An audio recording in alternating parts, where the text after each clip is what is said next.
Hello, everyone. Welcome. Thank you all for being back here with me. So today we're gonna go deeper into the higher densities, the higher dimensions. And the way I'm gonna try my best to explain this because I don't have a lot of visual. I will do my best to try to explain the higher dimension, particularly 4D, the space-time continuum, as a way to try to help us understand when we do our connection or meditation, what we are trying to connect to and what we're trying to elicit.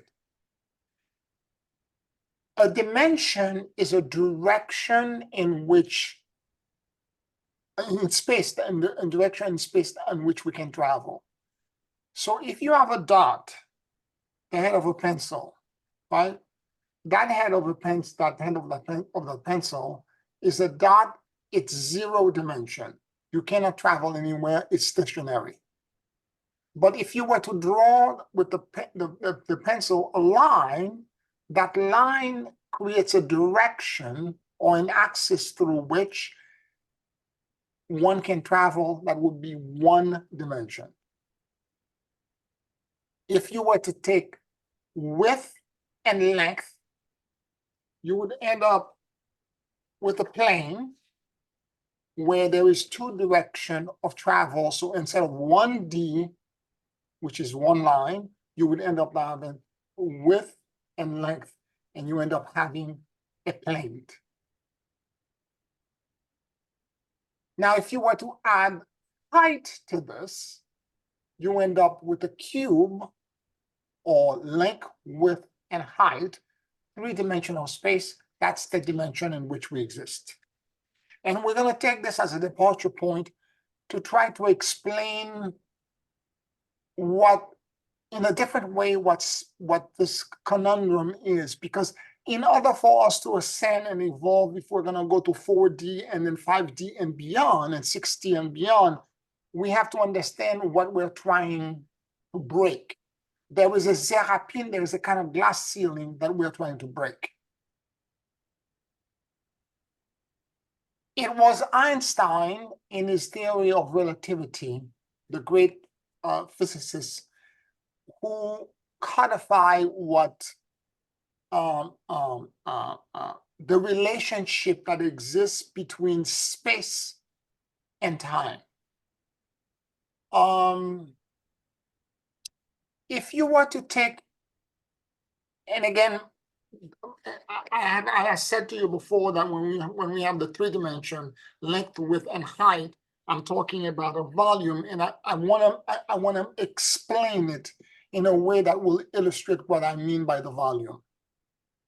To explain relativity in a very simple way, we're going to make some very simple assumption.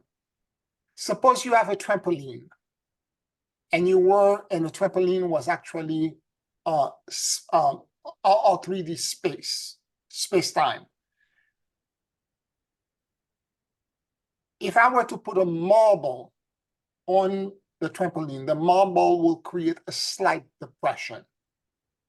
It has a certain mass, it will create a slight depression. But instead of the marble, if I were to remove the marble and put a bowling ball or an anvil, it will create a deep depression. And that deep deformation is what happened in our actual space-time continuum.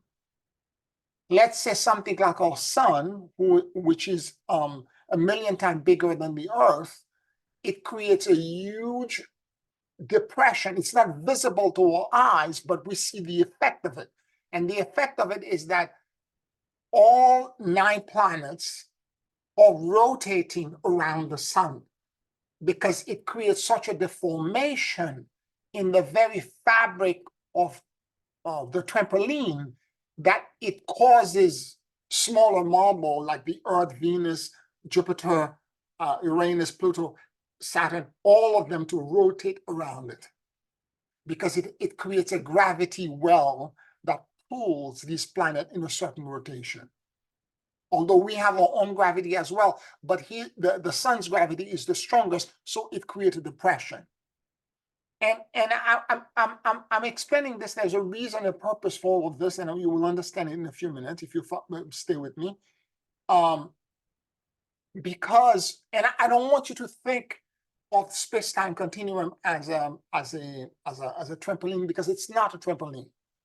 Think of it as an immense invisible volume that our entire universe is enclosed in that space-time continuum. Think of it almost like you or any object trying to run underwater. There is a certain kind of resistance that the water gives. Like the way you run on when you're out of sight of the water, it's not the same speed at which you can run when you're inside water. There's a drag.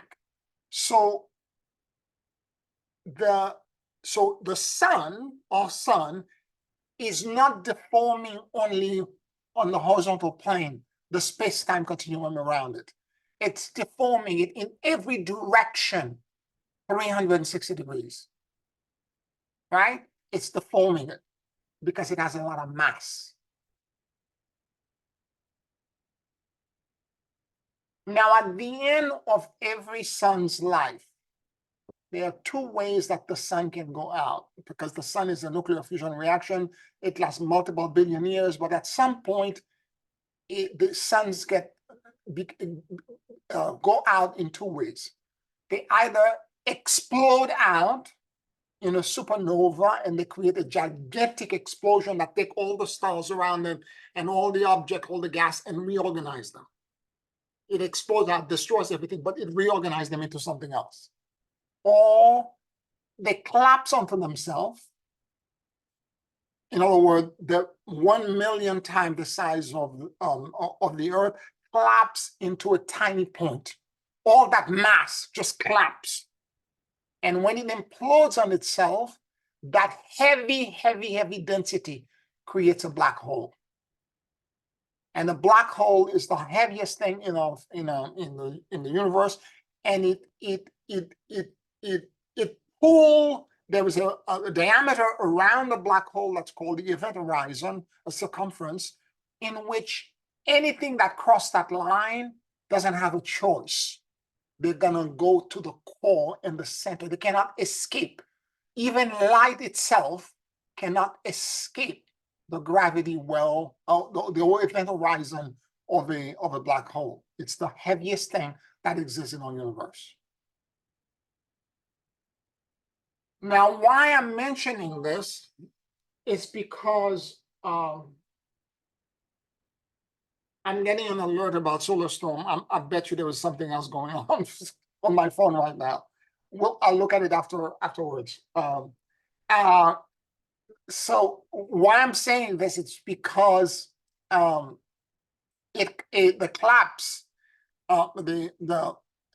there's a kind of paradox that exists in our universe, and scientists have called this let me explain. We exist on Earth, and from where we're standing, it looks to us that we're standing still. Okay, we're stationary, and all the planets that we see at night in the sky are moving and all kinds of things, but it's not true.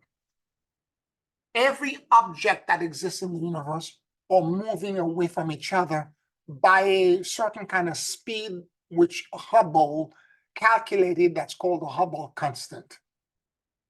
Okay, they're moving away from each other.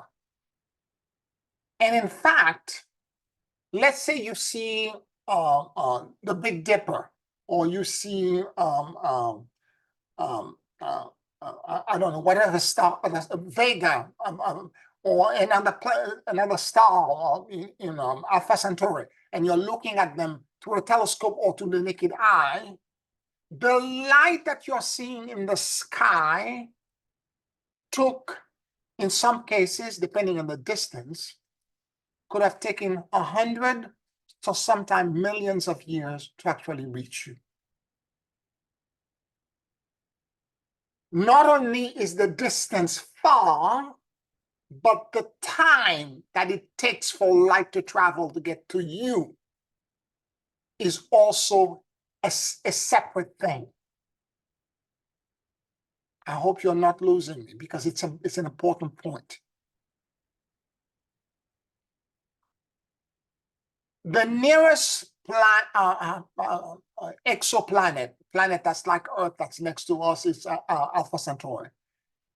if we were traveling at the speed of light from Earth, from our Earth perspective, it would take us, and it's only 3 light years away, it would take us 70 of Earth year rotation around the sun for us on a spaceship to travel to get to the nearest or nearest exoplanet on Alpha Centauri. Okay?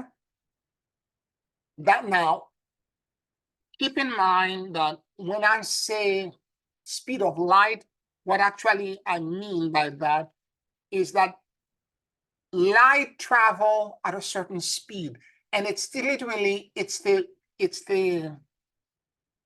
speed, it's the cosmic speed limit inside the volume that we call our world. It is 186,000 miles per second. 186,000 miles per second that light takes to travel. Okay? Therefore, when scientists, and if you're really watching any of these videos on YouTube, when scientists are talking about light speed, what they mean by that, hold on a second.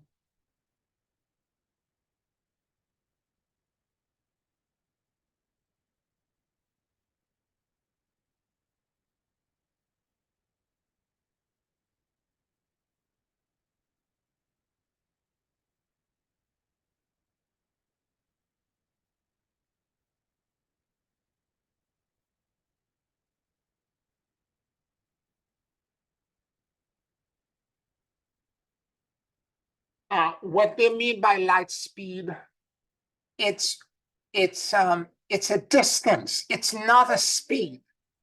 It calculates the distance that it takes light to travel in 1 year. So if light takes per second 186,000 miles to travel per second, in 1 year, which is a 365 day year of our year, the distance would be 5.8 trillion miles of distance. I don't want to get too technical, but I want to explain these basic concepts. So what I want to add to this, the other concept I want to add is that when we are on Earth and we're watching these distant stars, let's say the light that we're seeing now, let's say over the Big Dipper, and we're looking at the Big Dipper and it's flickering, and the light that we're seeing, the light actually left the Big Dipper maybe 150 years ago. So although we're seeing it as if it's happening at the moment, the time that it took the light to travel because of the distance to us, there has to be, in physics, they call this the world line. The space, the geographical location, as the Hubble constant is getting created, the Big Dipper is moving away from us, so that there is a geographical axis, X, Y, and Z axis, but there is also a time. Because time is also allowing, there is the speed limit. Let's say instead of 55 miles per hour in most states, the cosmic time, the fastest any object can travel in the universe is the speed of light, which is 186,000 miles per second. Nothing can travel any faster than that. Nothing. Okay? And as long as we're inside the volume of the bubble that we call our universe, we are all trapped by it. Okay? It's like when you're underwater and you're trying to run and you have a draft or something that's holding you, and you can only run everybody at the same speed, and that kind of slow motion. So the speed of light also limits how fast you can travel. But there are all kinds of paradoxes if you were to create an object to try to travel like a spaceship at approaching the speed of light, which is 186,000 miles per second. If we can create an engine that has that kind of acceleration and we are approaching that speed of light, there are some really strange paradoxes that happen. If a human being were to be seated in that ship, what actually happened as we're moving through and we're going through and we're approaching it, it would look to us that the ship that we're moving through will begin to shorten and flatten. Although for us in the ship, it's not going to flatten, but it would appear so.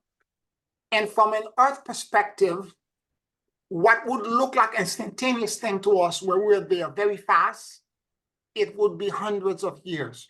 So if we were to turn the ship around after what looks to us like maybe an hour or so traveling at that speed and were to come back, everybody on Earth would have been 70 to 100 years older.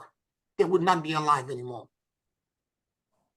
Okay? This is what I mean about the crossing of not only space coordinate, but with a time coordinate. The time has to match. If you want to reconnect back to Earth, the time and the space, the location of Earth we still can get, but if the time is off because we are speeding faster, we would not age, we would age differently than the people on Earth. It would appear to us that we're there in an instant, but let's say, for example, we're traveling at the speed of light and we're going toward Alpha Centauri. And as we're going toward Alpha Centauri, we noticed, let's say, an asteroid that's moving toward Earth. And we send a message back to Earth, but we're at the speed of light. That message that we send back to Earth to warn them that an asteroid is coming will be received by Earth in the future or in the past, but not in the present. Scientists now have not calculated how to calibrate instrument to do this the right way. And of course, all of these things are theoretical. I'm trying to explain to you the paradox of the cosmic speed, which is the speed of light. More to the point, when you get to the speed of light itself, the closer you get to it, the more it would appear that you're aging backwards. Remember, I was sharing with you the last class I did that when I had done the channeling with Lord Melchizedek, the healing with Lord Melchizedek, and I was holding my client's foot, and as I was holding it, I saw Lord Melchizedek appear to me as an old man, like a big, with lots of light, a patriarch with long hair, white hair, white beard, really like a light, radiant light. And in an instant, he was young. He was this vibrant young. So when you are at that speed, past and present merge within themselves.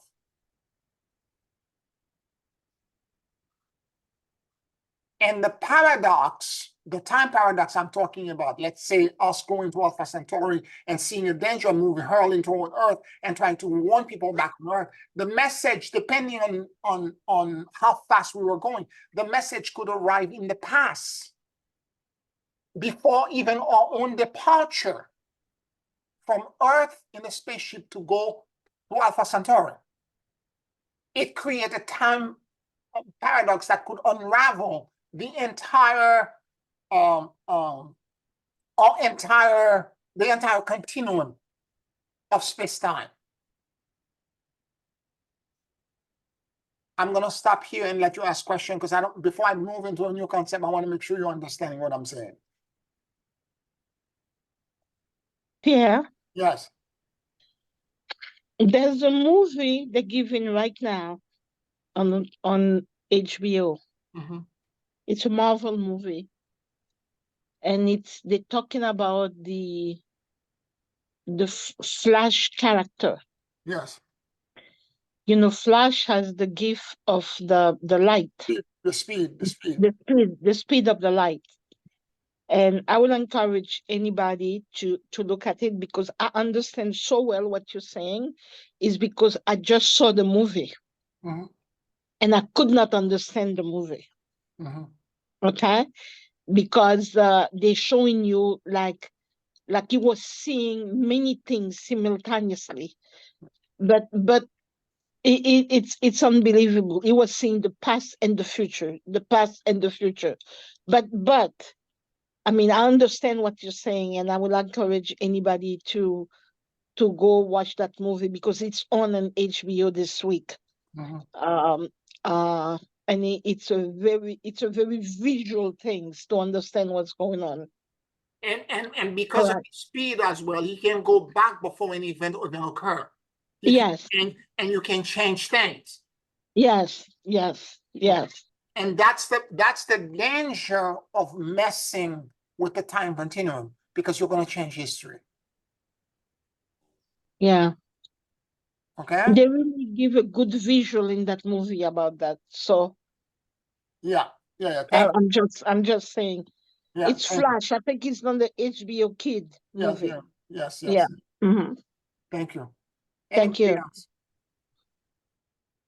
But just want to, I guess, make a statement, but maybe a question at the same time. It sounds like, given our 3D limitations of the cube of what you described as Well, let's just say the vast continents. I call it the volume, whatever, the space-time volume. Yes. that we are, it doesn't behoove us to try to match the speed of light because of the implications of the effect on time, Yes.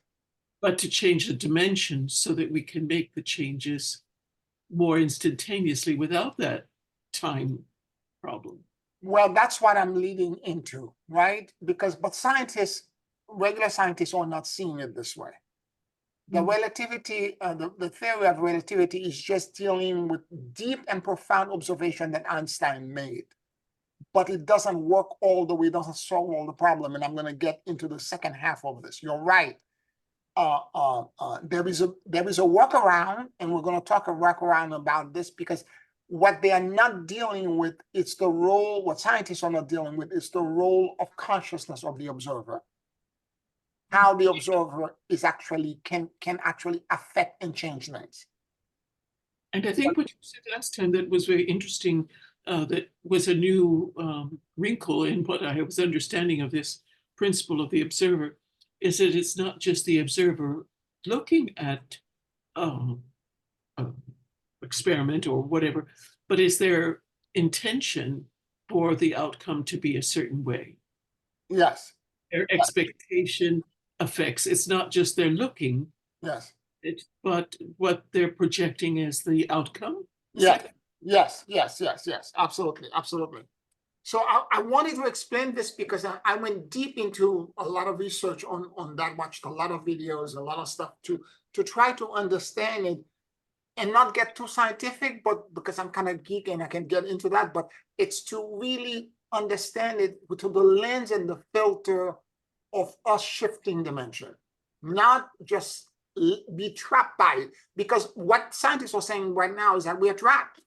We're inside this volume. We know other dimension and other things exist. We just don't know how to break it. Now, and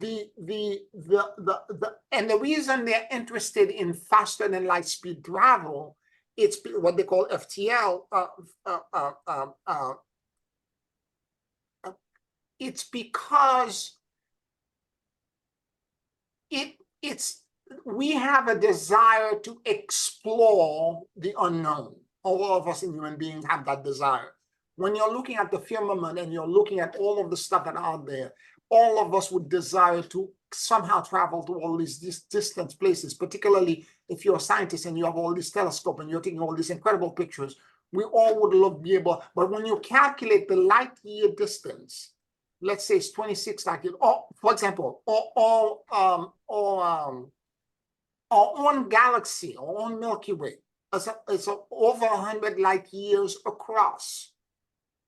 Take 5.8 trillion miles, multiplied by 100,000 times. That's how wide it is. So broadcasts, let's say radio signal that we've sent, have not even reached the perimeter by now. This is how far the distance is. So it's kind of like so what scientists are trying to do now is that they're trying to figure out a workaround to moving faster than the speed of light. Because in the universe, when you're moving through space, you cannot go faster than the speed of light. Because as you go faster, what happened? The paradox is that it would appear to you that you're going faster, but to someone else that's observing you, it's going to look like you're moving slower. And then there is that distortion of seeing multiple things at the same time. And also your connection to other people in other planets, where you land, in other words, where the time in real time and where the space and the space coordinate of the planet they're trying to communicate with, where you land in time space, where it crosses each other, what scientists are calling the home line, when they crosses each other. What I mean by home line is this. Let's say, for example, you're at a crosswalk, okay? And the light is green, you crossed it. And as soon as you crossed it, a bus runs the light and moves across and almost hits you. A couple of seconds, if you had slowed down a couple of seconds, you would have hit the bus directly. Hitting the bus directly would be what the scientists, particularly theory of relativity scientists, are calling the home line. It's where the time and the space line up with each other to create an event, to connect to an event, right? Because you could have crossed same space coordinate. We cross the space coordinate, but we cross it at a different time. 15 minutes early, 5 minutes late, that kind of thing. So that's what I mean about space and time coordinate. Now, as we explore this further, and before we get not too technical about this, I need to explain to you and talk a little bit about the double slit experiment. It is an experiment that was repeated. Actually, it was done in the 1800s, but it was repeated again. But it was done the first time with light. What it is that you have a solid surface and you create two slits, tiny slits. And then what they did in this instance is that through the slits, and then there was a receiving membrane in the back of the slit at a certain distance, and they begin to bombard electrons, which is one of the subatomic particles, against through the slits.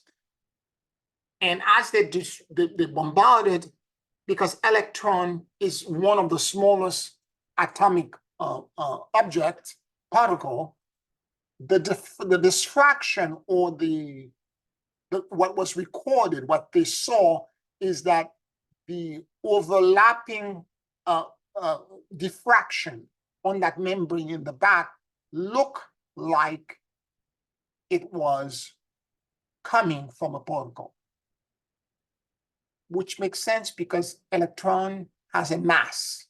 It's a small mass, but it has a mass. Then, for reason unknown, the scientists left the room and the machine was still on. When they came back, when they look at the membrane that was recording what was splashed against it, it looked like a wave. It's a different thing. A wave doesn't have mass, it's just radiation. So they were confused. They repeated the experiment over and over again and multiple times, over and over and over again. And what they discovered is that it was the observer, it was the expectation of the observer that determined what was recorded on the membrane. Because when the observer, the scientists who were looking at this, they put camera behind, in front, in every direction, and they're looking at this thing because they're trying to study it. They don't understand why an electron, which is to them a particle that has a mass, why is it behaving like a wave? I don't understand. And they kept on, and every time they expected to see a behavior of a wave, they saw the pattern of a wave. When they expected to see the pattern of a particle, they saw a particle. So they finally figured out that the observer, the scientist who's looking at this, is actually affecting the outcome of the experiment by their desire to either see a wave or a particle. Because every time they wanted to see a wave, they saw a wave. Every time they wanted to see a particle, they saw a particle. It took them, it took, trust me, for somebody who's an empiricist, it takes them a while to come to that conclusion. That they're staring at this and looking at this, the expectation is creating an outcome. And I want, and I'm saying this because I want you to understand that relativity in itself is explaining part of what we're observing. But there is another part that's subatomic. Atoms are made of electrons, protons, that are combined in different types of combination. The lightest gas is hydrogen. It's one proton, which is positively charged, one electron, which is negatively charged and rotates around it, and that's what this is, the lightest gas. But before there was a proton, there was subatomic a particle that exists in and it's a whole branch of science called quantum mechanics. And those particles exist in a field of possibilities or probabilities, meaning that they don't necessarily exist here or there, solidly X, Y, Z coordinate. Rather, they exist in a range of approximation. And scientists can approximate that they exist in that range, and one moment they're there, the next moment they're somewhere else. They flip and change, like in an instant. So the space-time coordinate is completely shifted at subatomic level. So the laws of physics in a quantum mechanics space or in quantum mechanic field, completely different.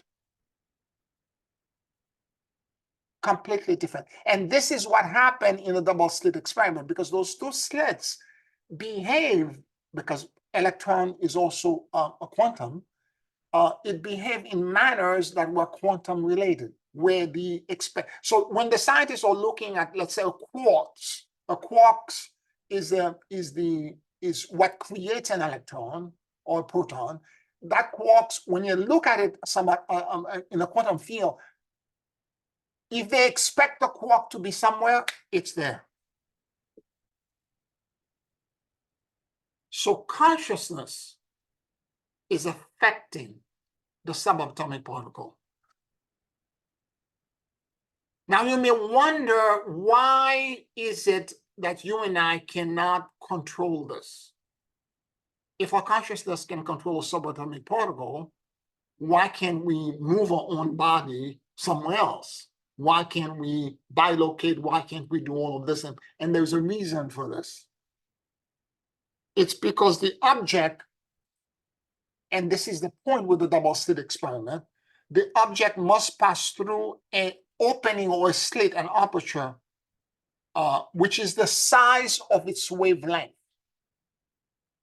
Meaning that we have a wavelength or a natural resonance, as for example, as human beings, we have a certain kind of wavelength and resonance. And that wavelength and resonance is so small, it's 10 to the minus 36 meters long. So the aperture or the gate for us to move through, we would have to contract ourselves to become so small, it's an impossibility. So the bigger, let's say the Earth, the bigger a mass is, or a spaceship, to move a spaceship and have them move to an aperture or an opening that's that small is very complicated. In one of the Marvel movies, there was one character called the Ant-Man that went into the quantum field because he was able to shrink himself minusculely subatomically. And he was able to move through the quantum field and come back another time on the space. He was able to do this. What I am proposing, and I'm saying to you now, in order for us to master what the 4D, which is the space-time continuum, looks like, it's that instead of trying to shrink ourselves down like in that movie, you push the button, all of a sudden it shrinks down into a minuscule, almost like an ant, and you can go even further. Instead of doing this, infinitely small, instead of doing this, what if we change our own basic wavelength by increasing our light bodies? Meaning by that, all of the work that I've been teaching you for the past 15 years on how to change by unclogging all the emotional traumas, all of the false belief through emotional, social, and spiritual intelligence work. All of that is trying to do exactly that, to increase our light body or basic core frequency or wavelength. And as we increase it, and if we can get it to a point where it includes our entire mass, because we have now we have completely shifted ourselves emotionally. Because why? Because if we have a lot of trauma and we think we're deserving and undeserving, and our intention is we that whole saying that most average people on the planet intend and unintend 3 to 5 times per minute. And if we keep doing this because we have all this emotional what do you call that? Baggage that's unresolved, and if we can get to a point where we can have now use our entire energy body into one unified intention, we will increase our energy body tremendously. And at that moment, the law of the observer moving and creating the intention and getting the outcome will be manifest. Any questions or any comments? Yeah, are you saying that the collective has to do this increase of their wavelength in order to make this work, that a human individual could not increase the wavelength to shrink to the... No, what I'm saying is that each one of us need to do this individually through our own conscious, our own emotional intelligence work. In other words, the emotional body is the energy body. If it's a frequency thing, and it's a typical average person on the planet, it's 10 to the minus, 36. So it's a tiny wavelength. And to create an aperture, an opening that's small, we have to shrink ourselves to almost like a subatomic particle. It would be impossible for us to move through it. So what I'm saying is that instead, what ancient teachers and spiritual teachers understood is that by doing all this emotional repairing, all of this emotional work to unclog the stuff in our own body, by doing all of this, you shift yourself. So and you increase your wavelength. I see. And as So- you increase your wavelength, all of a sudden, you can intend and unintend and move through. Does that make any sense? Intend and unintend sort of. Oh, no, sorry, not unintend. You can intend, sorry, not unintend. Yeah, okay, gotcha, yeah. You So can- set the intention and the aperture will be large enough for you to pass through. Yeah, yeah. The aperture. It's what I in the channeling I've received over and over again. They call it the gate to the New Jerusalem. It's basically liberation. It's your liberation. It's the liberation of your consciousness. And this would allow travel beyond the speed of light without the time constraints. Without the speed limit, the cosmic speed limit in space-time. Yes. Okay, thank you, God. Yeah. It will allow us, and we would master, therefore, space-time. Interesting. We would master space-time. And by the way, there are races that are more advanced than us that have already done this. I'm convinced of this. I think that's the way UFOs that are manifesting that one moment, there are so many encounters that military pilots have had when one moment there is a UFO that's there, the next moment it disappears and shows up 600, or 1,000 feet above, like in an instant. It just blink out and it appears somewhere else. I think they have extended their field, their frequency to include whatever vehicle that to my memory, when I was a celestial, it's vague memory to celestial being, what controls the control of all of this interstellar spaceship, it's the mind. It's not instrumentation. There is instrumentation, but this instrumentation obeys the mind. That's what I'm trying to say. It obeys consciousness. When you enter into it, it reads your genetic and your DNA and your frequency and vibration. It amplifies it. And it knows the moment you think of it, it creates it. And of course, this is not just applicable to space travel, but to shifting locations, bilocating or shifting locations. Or multi-locating, not even bilocating, you could multi-locate. Mm. Because if you can travel to multiple timelines, you can show up before, after, or during an event in 3 places at the same time. Let's say something is going to happen planetarily and globally, you could arrive at a couple of seconds before, you could, that shows true mastery of those 2 mediums. And I know that there have been ancient sort of ascetics that have been able to transport around the world or across the, the world to a totally different spot in just an instant. Yep. And that's how they do it. Exactly. Because they have changed their vibration and their frequency. We are all too dense. If our wave frequency is 10 to the minus 36, we're so busy, we're so distracted with the 5 senses, and we're so busy looking around at things and getting distracted that and this is why they recommend the isolation and the prayer.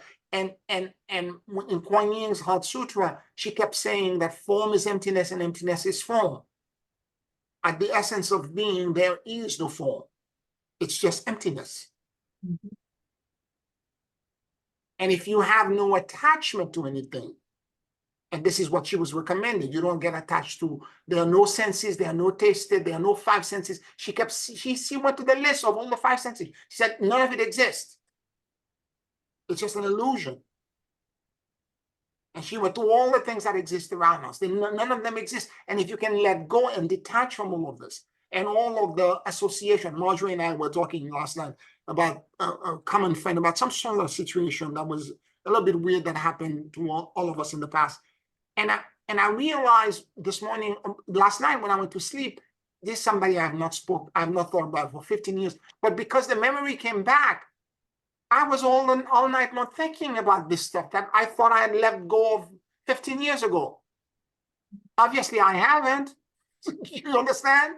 If it's coming back to me and I'm in such detail and I'm thinking about it, and there's part of the night I woke up and I'm thinking about it. And I'm like, what was the name of that man again? I forgot the last name. And I'm not in my mind. I'm going around. Why is it occupying real estate in my head at this moment? It's a waste of my energy. These people have no or not affecting my life at this moment. But there is something that still ties you to. Exactly. That I So have to work on. Absolutely.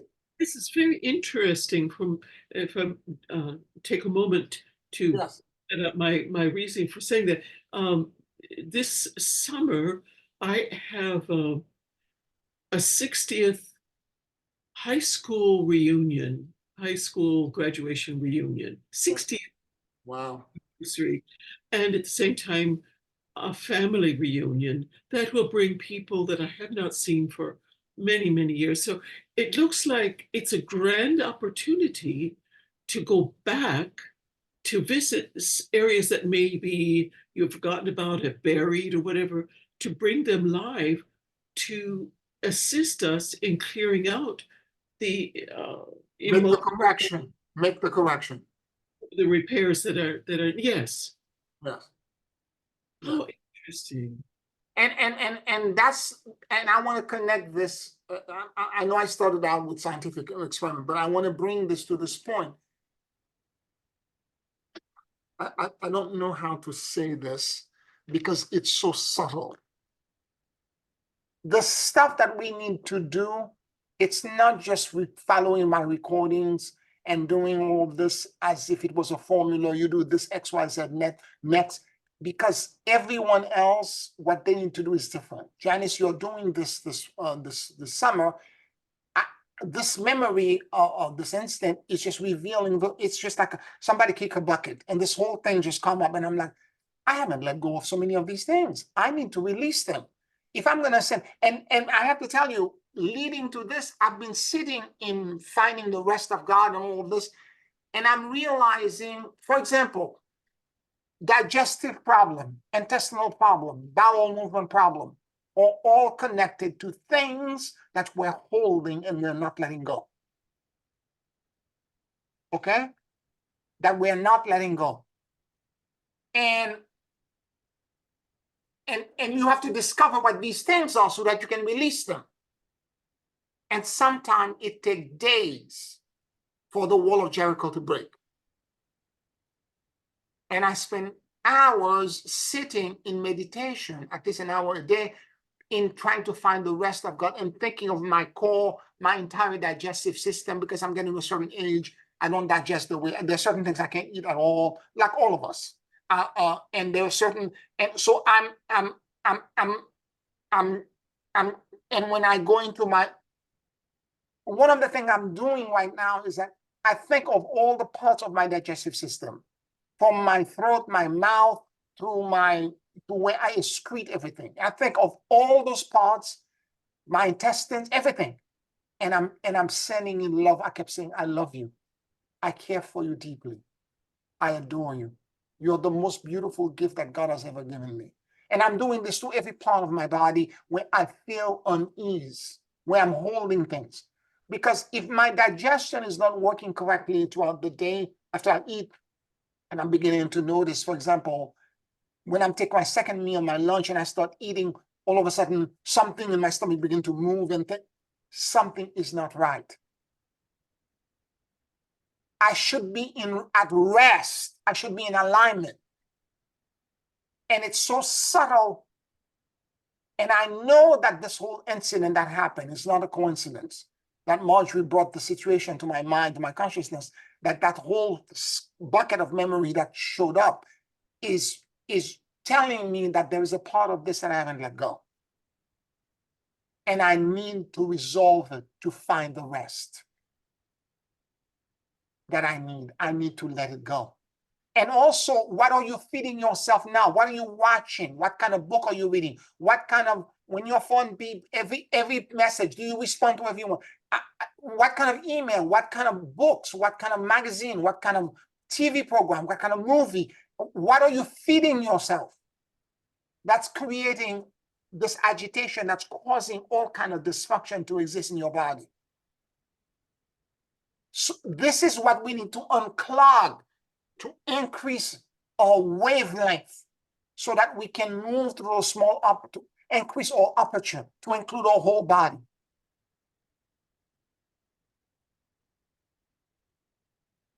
Pierre, Yes. what I notice by doing the cleansing that I'm doing right now, Yes.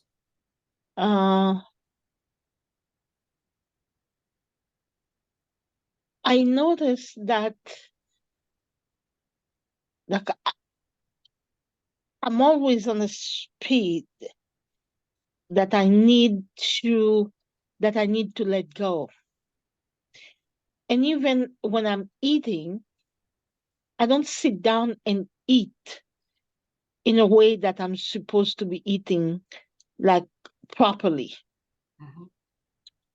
I'm too busy thinking about other things and doing something, or it's something that I have to do. It's my bill that I have to pay. This is that. Is this is that. What I noticed after doing the program for 1 week, and I was still not going, is the fact that when I drink my water, I'm drinking the water too fast. Mm. Now, when I drink the water, I drink the water intentionally Mhm. and I slow down Mhm. while drinking it.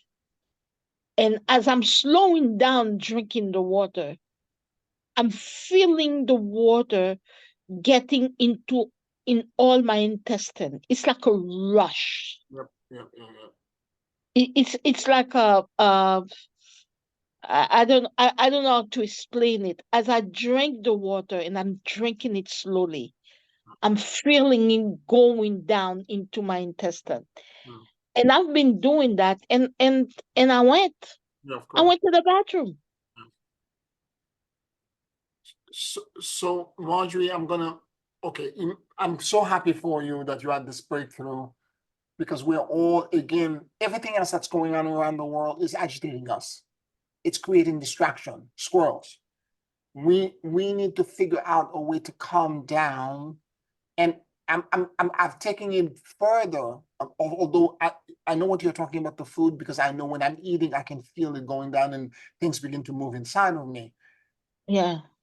Now I'm taking it even further. When I go into by meditation, seeking the rest of God, it's my consciousness that's moving to my digestive system.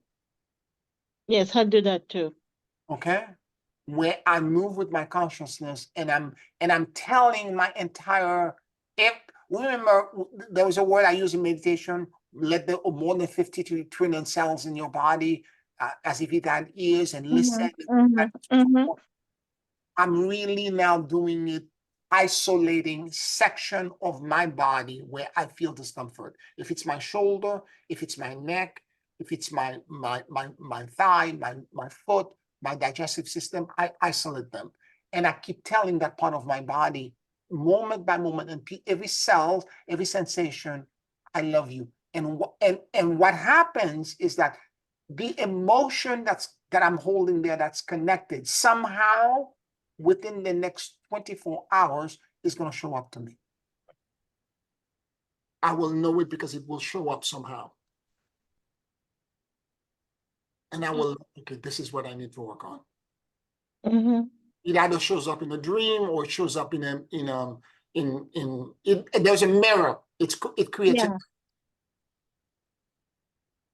Yeah. and I can unclog that part.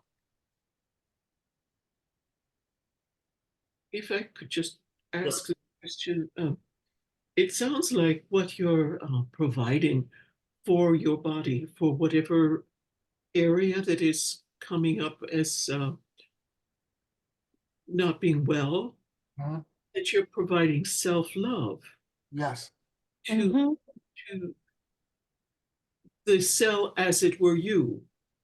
And in the essence, I think, of what you were describing, although I'm sure there are layers, is that we are all lacking in the self-love category, and that leads to dysfunction physically. Mhm. But but then you said once you had given you expressed love for the cells of that part of the body that was hurting or whatever, that released the restraints upon it to express itself, to make itself understandable to you in some other meditation or dream. What was the perhaps the emotional baggage that you were holding on to that was being expressed? Is that right? Yes. Correct. Mm. Correct. It shows up in some ways. So the self-love, if I could go back to that thought, is not the what will I say, the panacea. It's not going to cure it. It's going to open up the option, the possibility for clarity, for that to be cleared. Yes. It's the salve that begins to heal the wound. If you Oh, apply it allows the wound to heal. But the healing process itself implies that I have some responsibility. It's not a magic bullet. It's not fairy dust. When I do apply the love, I feel immediate amelioration. I feel immediate calm and opening. And part of it, Janice, let's be honest and sincere with each other. The reason I am so agitated and all of us are so agitated and worried about this, that, and we're holding all of this thing in a different part of our body, it's because we think we're not perfect. We're not good enough. That's the bottom line. Okay? We think we're failures and I should have done this, I should have done that. I'm not doing this, and who's gonna do this? And we're so busy trying to control and edit everything. And trust me, with what's going on in the world right now, if you try to control everything, you're screwed. It's not, you're not gonna make it. but this goes back to the essential shame, doesn't it? That we are trying to unburden ourselves from. That's correct. It's the unburdening. It's what Kuan Yin was saying in the Sutra. You need to let go. You have to surrender all of the stuff. And what the Buddhists have always said, and all Muslim master, non-attachment.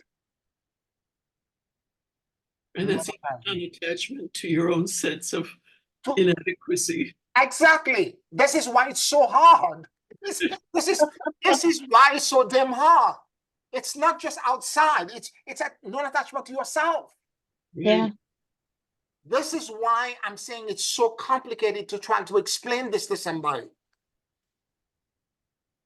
Yes.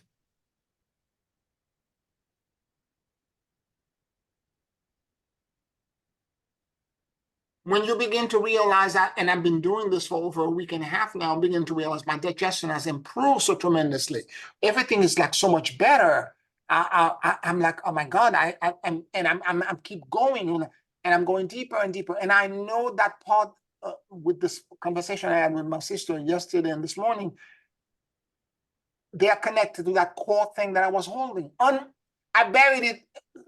I would consciously, it's not in my mind, but it's in there. It's in myself, and I need to let it go, let all of it go, become non-attached to all of it.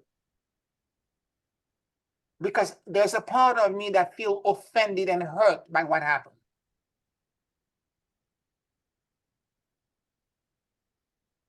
And I need to let it go. And remember how I said before that the way you resolve karma is by forgiveness? And you have to please forgive me, I love you, and I let go. But it's not just external, but it's forgiveness to yourself. Mm-hmm. And that's the difficult part. That's the part that is not easy to do. Because now in my dreams, all of these things are showing up. And when they show up in my dream, I'm like, oh my God, that's this spot that I need to let go. I need to release this. I have to surrender this. I have to say, I love you to myself.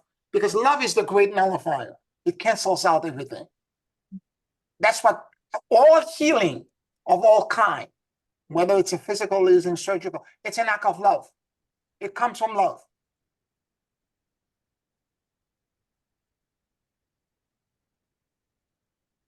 So as I keep repeating to my body, to cells, to part of me, let's say you have a wound, part of it also is because I have this the stuff I'm still working on with my father trying to kill my mother in front of me when I was a kid, that created a false belief, a big false belief for me.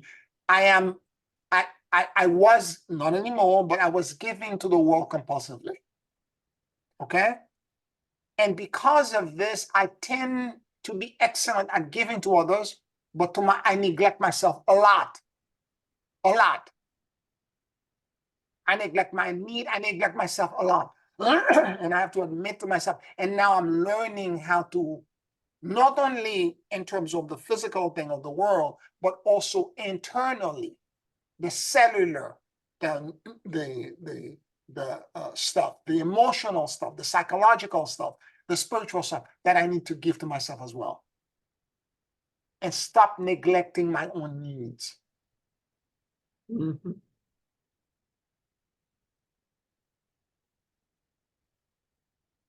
It's subtle. It's very subtle. And as we do this, we will, again, the emotional body will be more cohesive. The energy body will increase. Your torsion field will get bigger. And as your torsion gets bigger, your wave, your basic wave function will get bigger. And as it gets bigger, you can begin, instead of shrinking. It's funny that those sci-fi movies are very smart. They're scientifically correct. Because in this instant, the guy who thought the movie is called Ant-Man, and he became like an ant, Marvel franchise, he became like an ant. But in several of the movies, he went to the quantum field because he shrank to 10 to the minus 36. This study, whoever wrote this study, quantum theories and quantum mechanics. And as he did this, he went into this kaleidoscope of the quantum world. And he almost didn't come back, by the way, in the first movie, because he went too far deep. In addition to your description of seeking out the area of the body that is presenting some problem or pain, and sort of speaking to the cell, could it be that the torsion field that we create has also a similar function to pause, at least it has in my experience, to pause in the creation of each individual torsion field group, pause over a certain area of the body. It's as though there's something there that needs to be uncovered maybe or healed? Absolutely. Absolutely. You're completely correct. You're completely right, because the torsion field is a field of neutrality. And when you create it, particularly when when the energy does not move in one breath and one fell swoop, it's because there are pockets of polarized energies in your cellular structure that is trying to resolve. Take a second breath, take a third breath, a fourth breath, or as long as you need to let it move all the way up. But here's the thing that I'm tying together with what you've said about observation. We have to set an intention that goes beyond expectation. In other words, if we're doing a torsion field with the expectation of whatever, then that's all we will see. Absolutely. So we have to be devoid. I remember, Bobby, you would say before dowsing, I wonder what the answer will be, to keep a kind of a neutral position without desire or expectation of any particular result. So that's got to figure in here somewhere to tie in all of that you've been speaking about. I remember Carl Gustav Jung when he began to face his own shadow. And I remember in his autobiography, he wrote this. He said he was terrified, and he stopped practicing, by the way, his own psychoanalysis, because he thought, and it took him 6 years to do this. And he, for the most part, he had a house on a lake in Switzerland, and he would be in isolation most of the time. He had a system that if he had a white flag up, that he would post, his friends and neighbors were not to come because he wanted isolation. And when the flag was down, that means he could receive visitors. So he isolated himself, knowing full well that, again, he had never faced anything like this, and he didn't have a pilot to guide him through it. But what he had was a certainty that somehow he will come out on the other side better and healed. Well, that's a good intention to have. Yes. He knew this.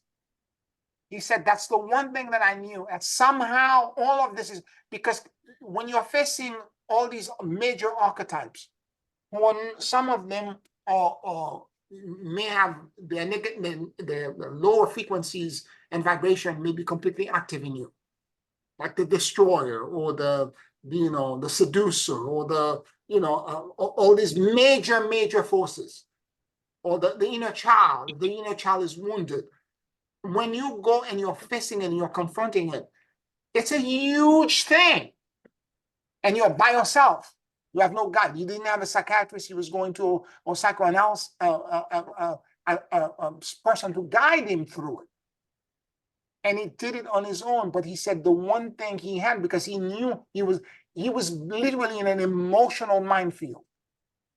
But he knew that when somehow he's going to navigate through this territory and he's going to be better on the other side.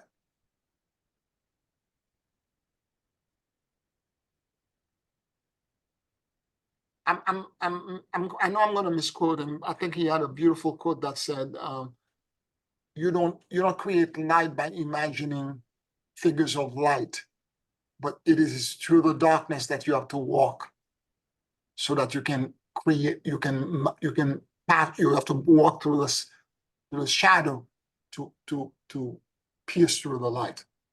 It's like Joseph Campbell. Yes, very similar to Joseph Campbell. Yes, very similar. That famous quote when he was saying that, I forgot the quote, but the treasure that you seek exists in the cave that you're afraid to go into, or something like that. So yeah, and indeed, and you're right about the intention. And this is why I spoke at length about the Guardian Alliance of Light. Because if you understand who they are, and the power that they hold, and what gift of generosity that they're trying to bring by create each torsion field around you. Because the torsion field, you're not creating them. It's a gift. It's an act of love, or it's a radiation of generosity from them. If you understand where they're coming from and who they are, for me anyway, it tends to automatically take me into gratitude and reverence for the gift received. And it shifts my frequency immediately. You're right, Janice, if you do it willingly, like it's just a goddamn geometry that I have to do, blah, blah, blah, it's going to create no effect, or at least minimal effect.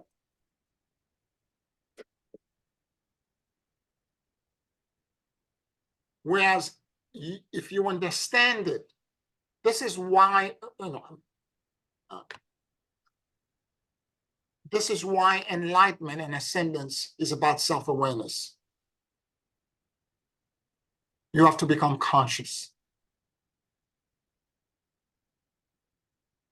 And that's why we're working on what I call conscious immortality.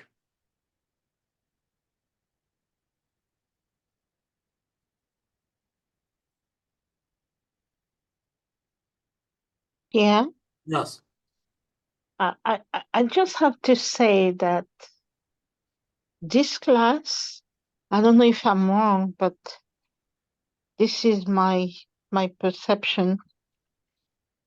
This class just explained to me almost like a resume of what the light and creation is all about, and everything here that is in this planet, which is not reality, that each one of us are vibrating in a frequency that is not the same. And this is the reason why we, in a way, cannot understand the animal. We cannot understand, because I believe that every single person, every single creation have a language. Mm. And we cannot understand their language, and we cannot it's going through me like even on the dimensional scale that you are explaining, how we descend and we're losing a part of ourselves every time that we descend, and by the time we reach here, we're trying to remember. Mhm. And this class really summarizes all your teaching, period. That quantum field thing, it summarized all your teaching. With, to me, with the light of God, I mean, it's blowing my mind right now Mm. on what the deep understanding that I'm getting from what you just explained about the quantum physics and the way that the light, and about the other dimension, and about the aliens, and about all these. Mm, well, I am I am just, anyway, I'm charged right now. Wow. Thank you, Margie. I'm happy that it's the class is impactful for you and is pulling everything together for you. But and that was the intention, is to kind of like give you a sense of what we're talking about, particularly when we go to we're talking about 4D, which is a time-space dimension. By the way, I forgot to mention to you, one of the things that scientists are talking about, particularly as it relates to faster than speed of light travel, what they call FTL, faster than speed of light travel, they are realizing that they can create what they call, because there are certain part of the universe, instead of moving at what is called the Hubble constant, certain part of the universe are actually moving faster than the speed of light. So Yeah. know that the medium of time and space, although it limits us as if we're walking underwater, if you can bend, there is a special kind of a warp drive experiment. I forgot the name of the scientist who mathematically created the formula for it, that can begin to, the ship stays in the middle, the ship doesn't move. It actually, the engine It's impossible to create because the material or exotic and etc. The math completely does not work correct. But in theory, it should work.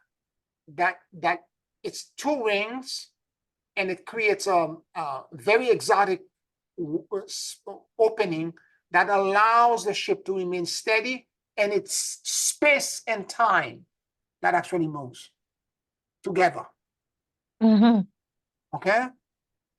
But the problem with that is at the destination point, by the time, because of the exotic material, by the time you arrive at the destination point, the exotic material would create a mini Big Bang at the area and destroy it.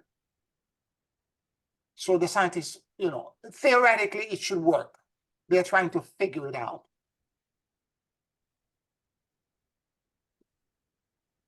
But we know better. It's not, what's governed it is not a physical thing. It's consciousness. And it's it's the refinement of the consciousness. And the more you refine the consciousness, the more attached you are, the more you will increase your energy body, and you don't need you become an object of mass, but you can, because your wavelength has increased and your energy body is so big, you can take your whole body there in an instant. And it's what the manifestation of the consciousness thought. Yes.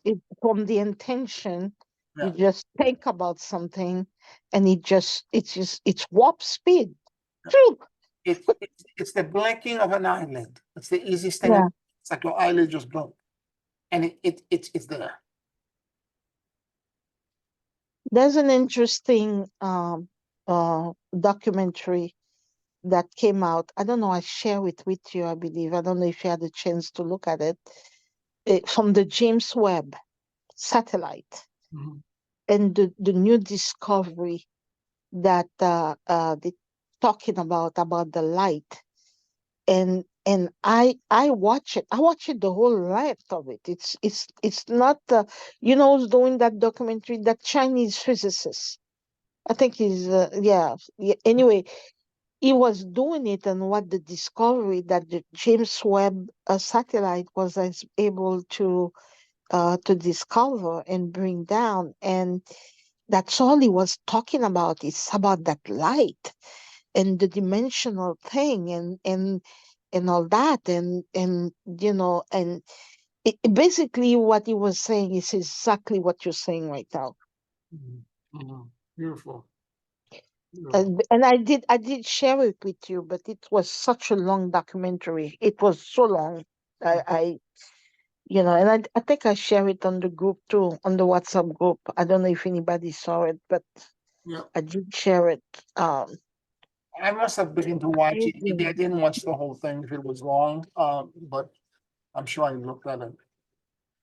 Yeah, and then they were talking about the black hole too, and how it's pulling everything together. They talk about Andromeda. Yes. Yes. They were talking about the galaxy Andromeda, and they realized that it's a lot of stars that are together that's creating Andromeda, and they were comparing it with the Milky Way galaxy. But it was such a fascinating documentary. Anyway. Yep. Thank you. All right. Thank you. Anybody else? Any questions? Any comments?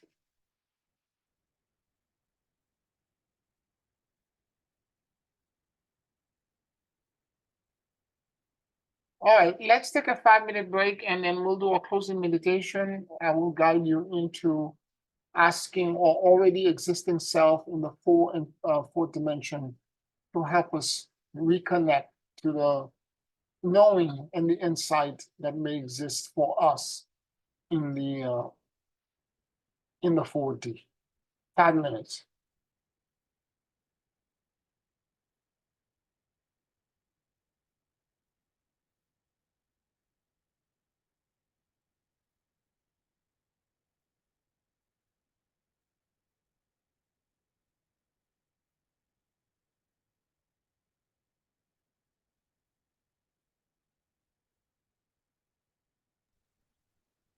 Can I interrupt your break for to add Sure, sure. Lydia? Is she home now? Is she out of danger? Yes, she's home. So I thought I told you this. Oh, I'm sorry. I think that was where she was going to be discharged. She's and discharged. She's discharged. I spoke with her at home yesterday. We spoke briefly yesterday. She feels very blessed. and she's obviously then feeling considerably. Better, way better. Yes, yes, yes, yes, Thank you. Thank you. yes, yes, yes.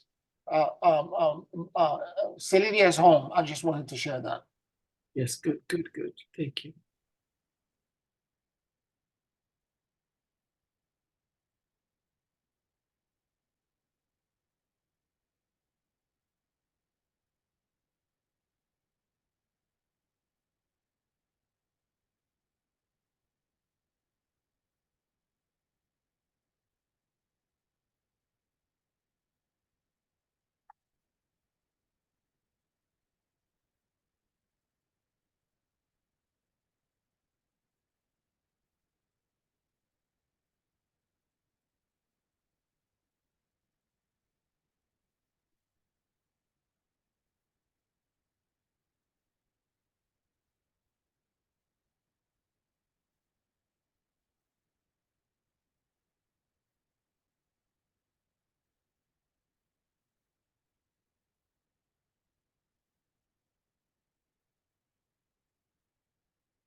Take a very deep and slow breath.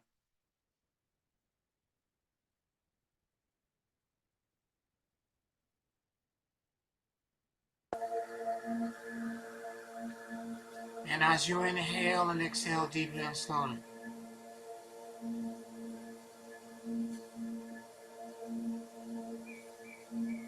allow the universal life force that permeates everything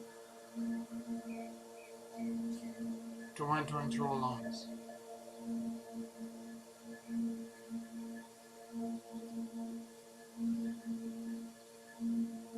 Keep breathing deeply and slowly.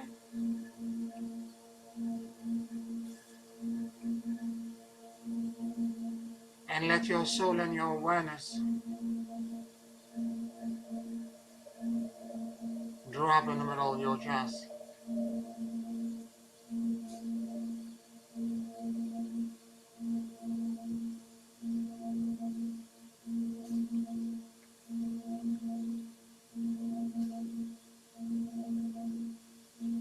Please forgive me.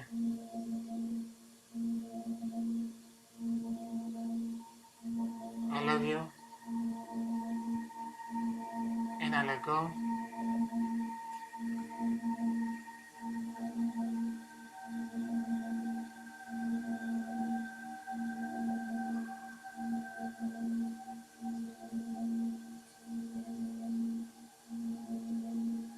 Please forgive me.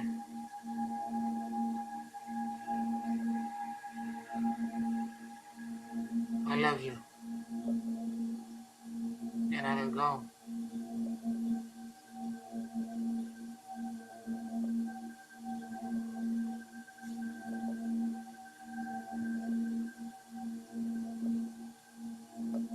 Let your mind and your heart sync with each other.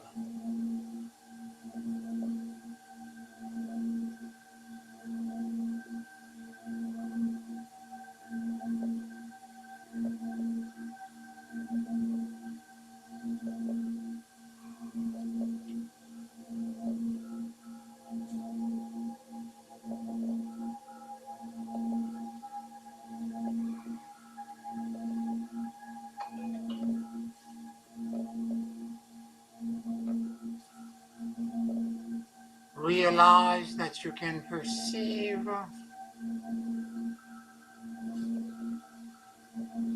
360 degrees.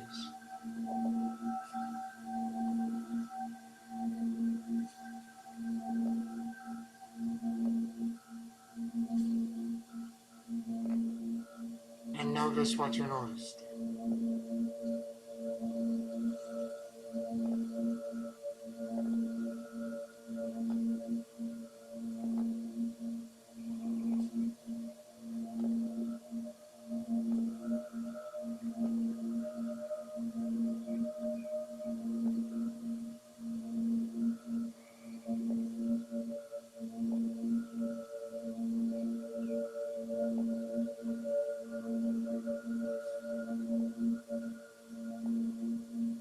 I release all attachments, fears, and control.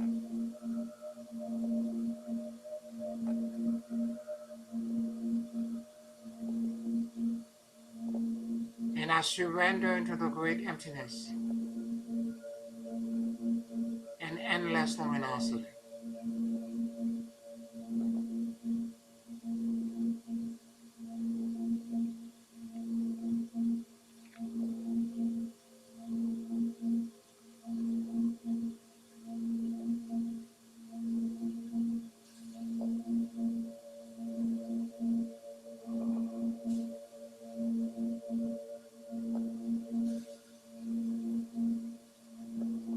I release all attachment, fears, and control.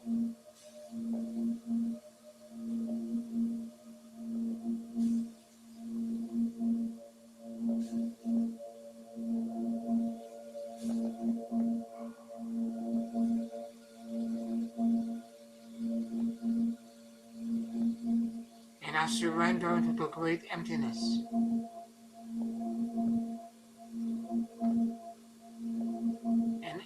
endless luminosity.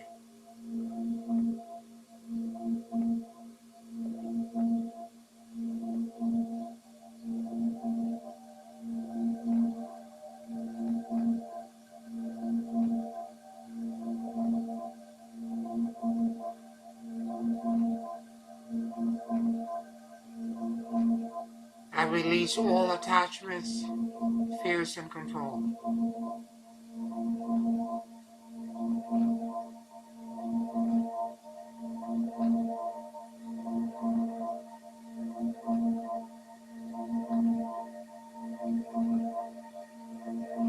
And I surrender into the great emptiness and endless luminosity.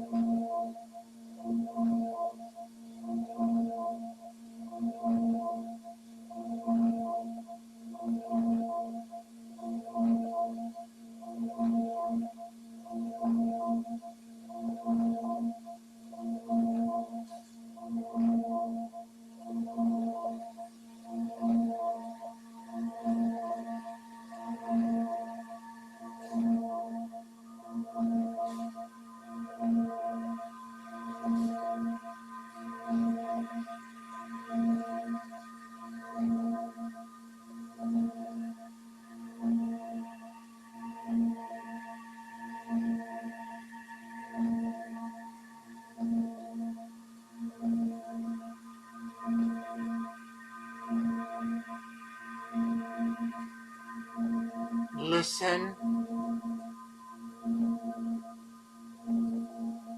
as if the more than 50 trillion cells in your body had ears.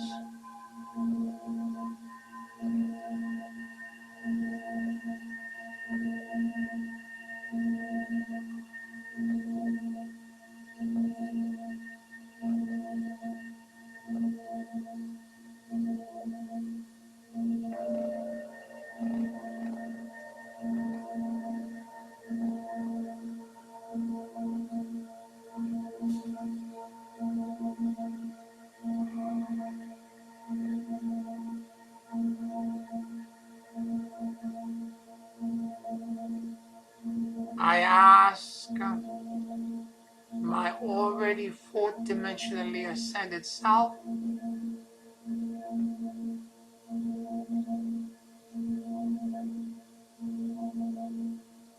to teach me the expansion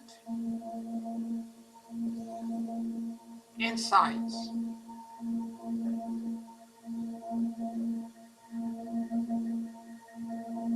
wisdom and power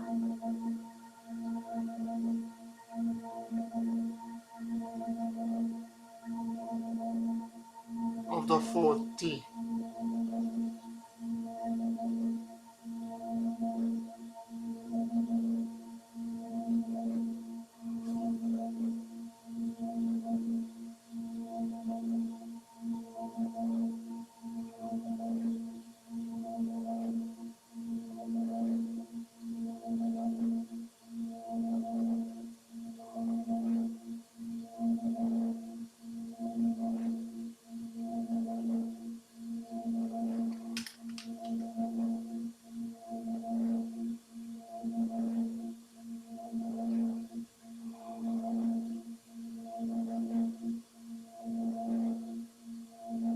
Show me the gifts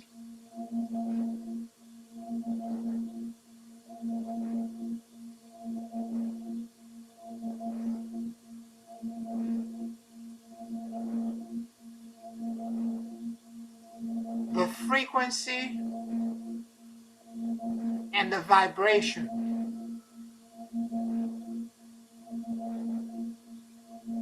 of the fourth dimension.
I ask my fourth dimensional self to help me remember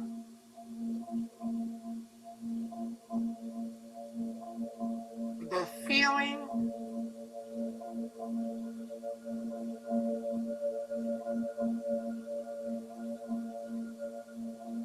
the vibration,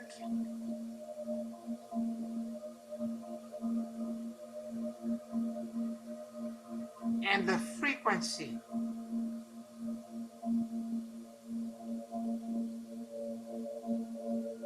of the fourth dimension.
May the gifts, the alignment, the surrender of the fourth dimension and the space-time continuum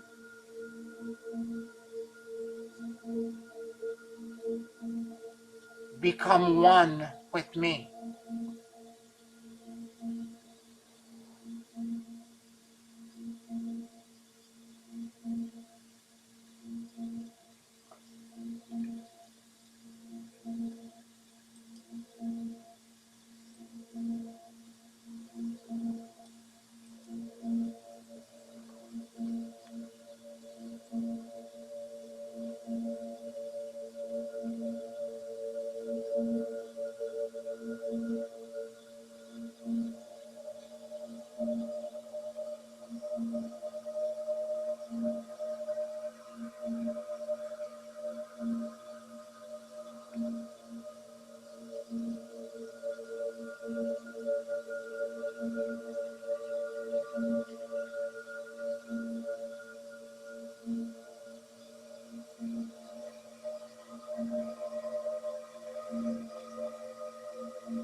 Thank you for the blessings. I accept the gifts and I receive with gratitude. Thank you for the blessings. I accept the gifts and I receive with gratitude. Take a very deep and slow breath. And whenever you feel ready, you can open your eyes.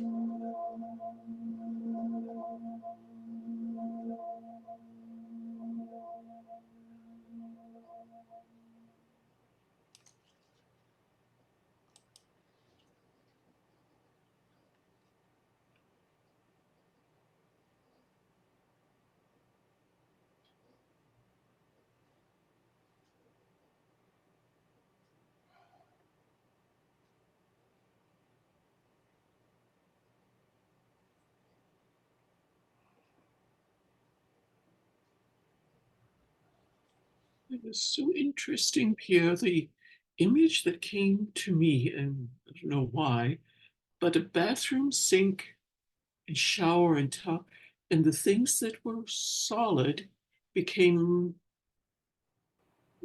molten, and they no longer held the shape, but extended to the floor like the sink. It was like not liquid, but